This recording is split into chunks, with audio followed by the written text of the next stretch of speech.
મિત્રો આપણે રમણીકભાઈ વાછાણીની વાડીએ અત્યારે ફિલ્ડ વિઝિટમાં આવ્યા છીએ. એમનું ગામ છે ફરેણી, તાલુકો ધોરાજી, જિલ્લો રાજકોટ. તો અત્યારે એને ધાણાનું વાવેતર કરેલું છે અને એમાં યુનાઇટેડ કંપનીની ઓવેટી, જોટો અને સલ્ફામ ગોલ્ડ આ 3 પ્રોડક્ટો અત્યારે એને ધાણામાં ઓલરેડી વાપરેલી છે.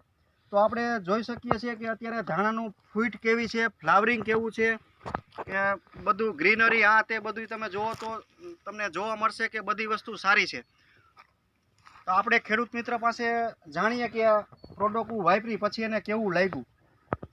રિઝલ્ટ બહુ સારું છે. જોટોનું, ઓવેટીનું, સલ્ફરનું બધુંય રિઝલ્ટ સારું. મેં તો ઓણાઈ વાપર્યું અને પોરેય વાપર્યું હતું ગઈ સાઈડ. વીઘે 25 મણ મારા ધાણા ગયા હતા પોર ગઈ. ગયા વર્ષે એને 25 મણનું ઉત્પાદન લીધું હતું વીઘે ધાણામાં, અને આ વખતે પહેલેથી બધી product United insecticide private limited કંપનીની વાપરે છે.